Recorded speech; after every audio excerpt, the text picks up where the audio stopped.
Welcome to Women in Leadership, and thank you for joining us tonight. Tonight our guest is Angie Lal. Angie is the head of marketing at the Fijian Drua. Welcome to the show, Angie. Well, Lucy, and welcome to the viewers. Thanks for having me. Angie, before we get into it, as usual, I'd like to ask you just to talk a little bit about yourself, where you're from, and what you do here, what it entails, your responsibilities here at the Fijian Drua. Sure. Bulavinaka again to everyone. My name, Lucy, is Angie Lal. I am from, I would say Televu. That's where I was raised. I'm a Vasu Ngoma Televu. If you've ever been to Kivias, it's just a small island, beautiful island, right across from the beach there. I grew up in Televu, went to school in Natovi, Delani Kaikai, as well as Kivias. I attended Form 1 in Kivias, and then we moved to Suva, no, to Nosori, to Navuso, and I was there Form 2 to 6 at ACS. Then went on to uni, did a Bachelor of Arts in Journalism and History, and come from a family of 3 girls. Have a small family, but my extended family quite big, all over Fiji. And at the Drua, I am the head of marketing. Yes, I look after the media team, the marketing team, the creative guys. The team do the work, I just make sure that they do it. So everything that you see on social media, everything that you see come through the media, my team makes sure that that's handled well, and we just make sure that we make the fans, the sponsors, the boys, the girls happy. And it's a hard job to do, but we love the challenge. Mm-hmm. Okay. Exciting stuff, Angie. Yeah. But before getting to the Drua, where were you before that, and what did that job look like compared to this? Sure. I think when I think back now, every job that I've done have led me to this very moment. First of all, I'm a rugby fan. I love rugby. I've been to I would say I've been to a club rugby. I had a nephew who played Deans, so I used to go watch the Deans. And I love the Televu Rugby Club, Naita Siri, especially when I was in Sawani. And I also watched rugby overseas, the Flying Fijian Games, the Sevens game. I really love it. I'm a fan. I like to call myself, I was a super fan, I still am. And so when this opportunity came about to have Fiji's very own Super Rugby Club, I was working at Fiji Airways then, and I was at Fiji Airways for about 9 years. Wow. And over there we were looking after the department I was in. We looked after sponsorship, we looked after social media, PR, and part of sponsorship was looking after the Seven sponsorship, the sponsorship with the Crusaders, because Fiji Airways sponsored Crusaders and all that. This was around 2017.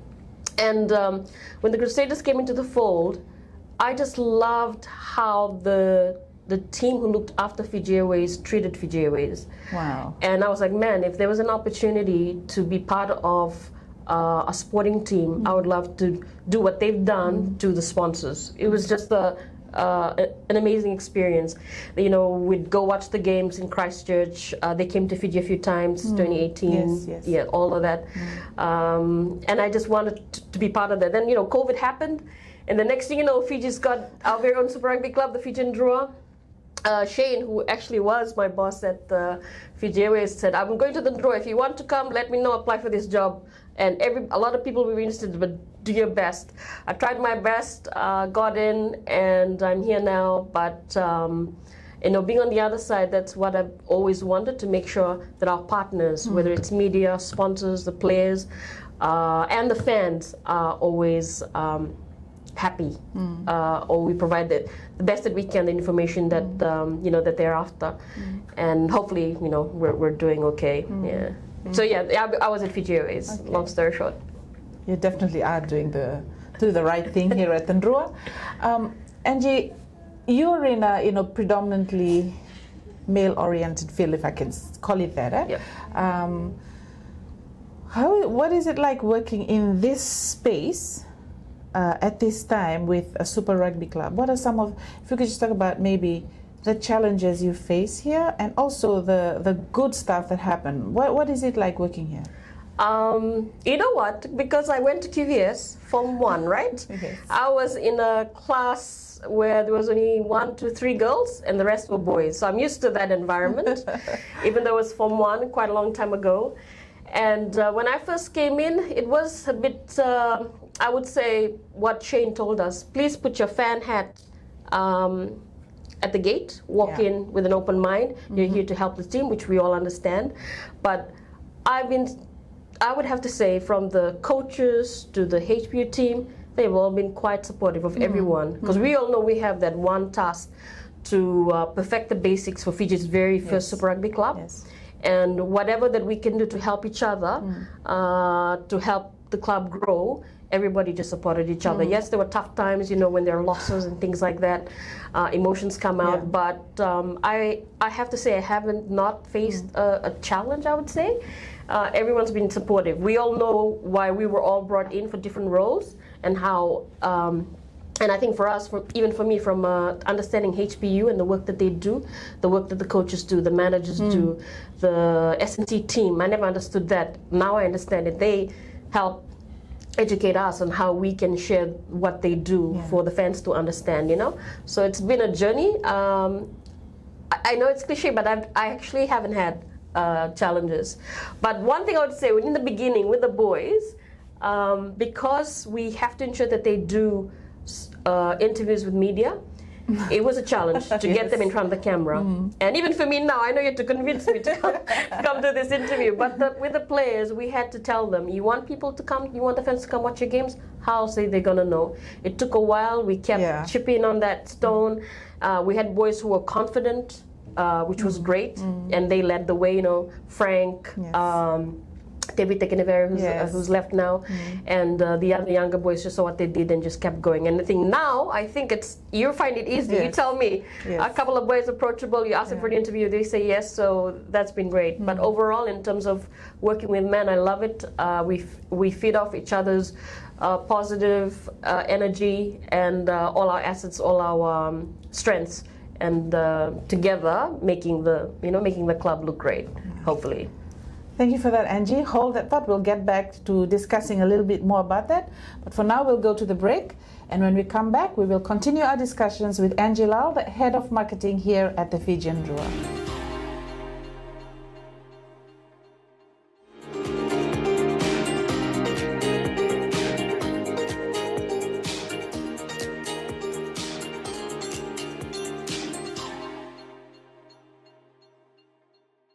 Welcome back to Women in Leadership, and we continue our discussions with Angie Lal, the head of marketing for Fijian Drua. Angie, before we went to the break, you talked about perfecting the basics, you know, how the club has evolved, especially the players also. And I do agree because, you know, when the club just started, it was quite, you know, not difficult, but it was quite a task to get some of the players to do interviews and trying to help them understand that we're actually wanting to help them, you know. But I think because of how the public would perceive them and how people would, critique them after games, we also understood that was what held them back. You know, what about for you? I mean, like we mentioned that there were some who, you know, in the good and the bad, they would still give interviews and, like Frank, for you, could you just continue that line of thought that we talked about? With the players? With the players, before the season starts, we have, I would say, sessions with them, media sessions. And that's when we're standing in front of them, showing them stats from the previous year, why it's important to do this. I think the one time in 2023, I just got in, one of the players, we were going to a promo, he actually asked me, Ange, and I was like, yeah, sure, what is it? So he was amazed at how there were people at our games. He couldn't understand it. And I was like, what do you mean? It's like, no, people come, they pay money, they really come. Like, why do they come? Why? And it was a genuine question from a player who was just joining the club. And we were on our way to pro, and I was like, it's because of things that you're doing now. You're meeting the fan, you're connecting with the fan. It's the interview that you've given to the media has shared it on their website, on print, it's on TV. It's these little things that you do that have added up, and the fan has consumed it one way or another. They've heard it, they've seen it, or they've watched it on TV, and that's the decision they've made some of them probably come in, they don't know anything about rugby. They've come in because they've heard you like something. You know, all those little things add up to making the fan make the decision to spend $20 to come watch you. So over the years, as up until now, that's what it's taken. Every preseason, we prep the boys, and we've noticed ourselves with the players, the younger players, those who are like 20, 19, because they've grown up with social media and consuming this sort of content, they're actually more flexible. Yeah. So we have to tell them, okay, relax, you don't have to do it now. They've actually been more approachable. They love doing interviews. They love connecting with the fans, and we've seen that change. We struggled a bit in the beginning, but now we've seen that change, yeah. We saw that at the recent Coral Coast Sevens. Okay. Because we had just had the content day a few weeks earlier. And so at the Coral Coast Sevens, we had a few of the development boys just come up and say hi and offer water, and you know, it was really a good good change to see these young players step up and just embrace also taking photos with fans and everything. And they understand it's part of being a professional athlete because they follow their own professional athletes. They follow the rugby league or the NFL or basketball, NBA. They have their own people they look up to, so they see that. But if I may say, another player had actually made this comment. He said that he realized that it was the same media, and I was like, yes, these are people some of these guys have interviewed Serevi when he was playing. You know, that's how long some of the media have been there or photographed them. Not you, but some of them. So that's what we shared with them. They've written stories in the last 20 years. They've seen the growth of this sport, rugby, in Fiji. And they are blessed to be here, to be witnessing Fiji's very own Super Rugby Club, playing home games here, playing away. So when we tell them that story, they understand. And I'm glad that you can see those changes. Yeah. Angie, we talked also a bit earlier about how, it's not always wins, not always losses, but, as head of marketing and as a staff here, how does team morale? I know you pick up because you still got to get the job going, but as a staff member here, how much do you do? How much of impact does especially when there are losses? The morale here, and how do you help the boys lift up again and just guys, it didn't go our way. We got something else coming up. Yeah, it is tough, and we've had a few of those where we'd have back-to-back losses, and we have fans, we have passionate fans, we have different kind of fans, and some really tell us how they really feel. One thing good with social media, we can filter out profanities and things like that. But when I come in on the Monday, when we see players, you can tell straight away from their body language that they've read comments if you speak, if you speak to them. And the one thing that I tell the players, that certain players get targeted, is don't engage, don't read the comments, concentrate on the job. It's another week, concentrate on that. And we're all humans at the end of the day, but it's things that come with being in this environment. But I've seen changes myself, just like I've seen changes in other aspects, where some of the players just switch off. So they just like, okay, that game is done, it's on to the next one. And that's the mindset that we run here at the club, and for any sporting club that there is, because there's always a next game. There's another opportunity to be better. There's another opportunity to win a game, to win the fans back. And we saw it this season. The first 2 rounds didn't go our way. Changes in the third game, fourth game, then with the bye, and then we had the last win, the Brumbies. So we're getting there slowly. But for me and my team, because we go through all the comments, I remember one time I just told the teams, don't read the comments, I'll handle that. I've been around for a while to see every aspect of comments from my previous jobs and for this, for this current role. So I take care of that. Oops, but we take care of that. How we do, sometimes we have to switch off comments because it gets too much. But and our players. The great thing about this year, not that I'm saying, it's just experience. They've seen it all, especially those who've come through. They know that we have these dates, we have this good days and bad days, and sometimes these are things that happened. And I love that fans give their feedback. It shows that they care about the club, they care about the team, they care about the fan. I mean, I used to be that fan as a Sevens. You know, remember that time Semi Konatani? He dropped the ball right there. You know, Semi connects back. But I know this boy ever since he was a young, you know, playing in Singapore, because I used to be there. That was such a painful drop, you know, and I always take it back there. I look at it from a point of view of a fan, and then from us and from a sponsor, and just make sure when we're responding to fans, we do respond in, you know, in kind, and yeah, it'll happen. We just take it on. Yeah. I'm so loving this conversation, Angie. We'll take a quick break now, and when we're back, we will continue our discussions with Angie Lal, the head of marketing at the Fijian Drua.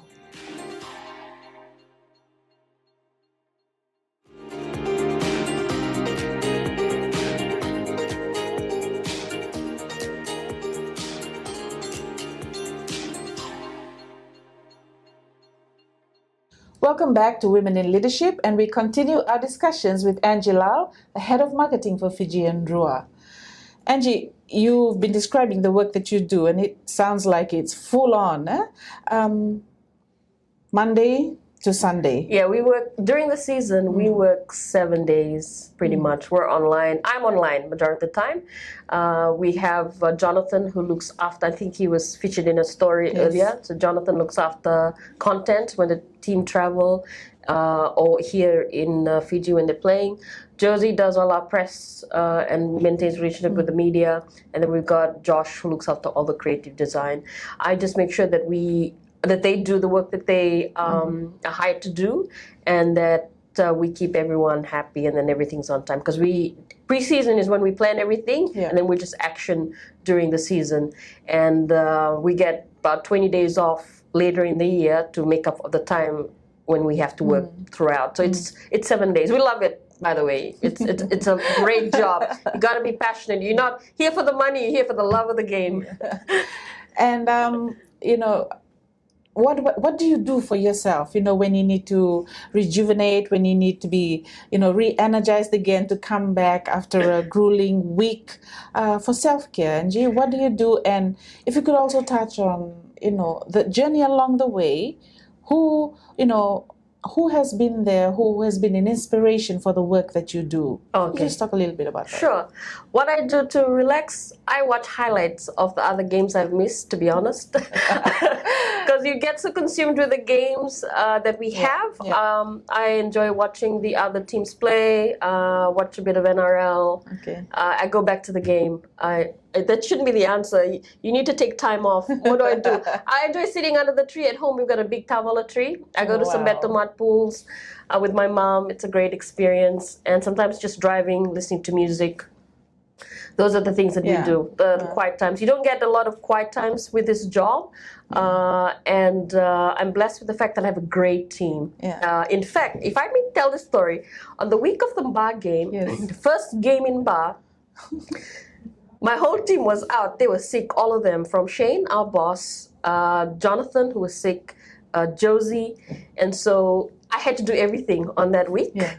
Was a challenge, but if you scroll down all the way to the Drua page on the week we played Ba, I picked it up. Give me your feedback, your honest feedback. I had to go film, I had to go take photos, do all of these things, write. And speaking of writing, I know Stanley Simpson is Yigang's boss, right? Yes. What's he like as a boss? The one and only Stanley Simpson. But I don't think he remembers this, but when I was working, one of my first jobs that I did, after working in my dad's shop when I was in primary high school, was working for Today FM at FPC. I was a radio presenter, and I was at uni, so I'd do the midnight shift and the weekend shift, midday to 6 p.m. And one day I got a message or a call from Stanley and Imraz Iqbal. They were just starting the magazine, My Life magazine, and they were looking for a young person, a young woman really to come write. So they had a chat with me. We met at a coffee club. They're Dolphins, and they talked to me and all that stuff. And next thing you know, I've I'm writing an opinion column on the first issue of My Life magazine, and I think I had about 6 or 7 articles before I gave up because I had another job. But yeah, Stanley Simpson, the man, gave me that opportunity to write after graduating from uni. And then from uni, I went to Fiji TV. I worked as producer for Get Set, which I loved very much. And that role made me understand more about OBs. Okay. And a lot of people who are working there are now in these spaces. Also at FBC, a lot of people at FBC, when I go for the radio interviews, still there. So I connect with them there. All these relationships that we've had. Fiji is so small, very important to not burn your bridges. You just never know when you'll meet people. And I have to say, I really have to also comment on my time at ACS, connecting with the OGs. I know a lot of people probably rolling their eyes right now, but the right school. Thank you, Angie. That was an amazing experience because at some point I do meet some of my OGs, whether they're senior, junior, and we connect and helps in amazing ways when I need to. And then from Fiji TV, I went to Sheraton. Then I went to with Jay White, Singatoka River Safari. Loved the experience. I lived in Singatoka for about 3 years. Involved in the first Coral Coast Sevens when he first started it. Was there for a couple of years. Enjoyed it. He does a great thing with the McDonald's Coral Coast Sevens, and still connect with them through the work that I do, and of course at Fiji Airways, the work that I did there, being involved in sponsorship events, and Fiji Airways is a sponsor of the Drua still, so all of those things have sort of just all combined and just added a little boost for me here with the current role that I have. I love that you have all these connections and that you lean on them when you need to and take time off for yourself. Have you ever did you ever think about playing rugby? You know what? I'll tell you this. The week I left Fiji Airways, we had a meeting with this new gang. And so they sat down. I had to tell them, I'm so sorry. This is my last week at Fiji Airways. I'm going to leave and I'm going to go to the Drua. And one of the girls was like, you're going to play rugby? And I was like, no. Why not? I get tackled on, that's it. No, I would have loved, but that's what I love about the game now. I really enjoy seeing the women play. I really enjoy seeing the young girls. My time, our time at ACS, we were not allowed to play rugby. Never. Yeah. It was never a thing. It was never thought. You had to play netball. You had athletics. You can't even wear shorts. That sort of stuff. And honestly, when you see these pictures pop up and they're playing rugby, ACS got it. I'm like, wow, never in my wildest dream that I thought that I'd see that. Yeah. And I have a niece who actually went and tried it, tried to play. It's tough. So the competition for women's rugby, for the young women's rugby is quite tough, and it's good. I love seeing dads taking their daughters to try out. I've seen that myself. Thank you for supporting your girls. And to the fans, if I may, the girls' season starts a little bit later this year. So it'll start from June. We've got 2 games that'll happen in Nandi. And at Prince Charles Park, come out in numbers and support women's rugby. I never played, Lucy. Maybe in my next life, who knows? But I did go watch training, but I'm happy to be the water girl or, support from the sidelines. Thank you so much, Angie. I have really enjoyed this interview. Thank you for having me. I do wish you and the team here well for the rest of the season and for next year. That was Angie Lal, the head of marketing for the Fijian Drua. Join us again next week on Women in Leadership, only on MaiTV.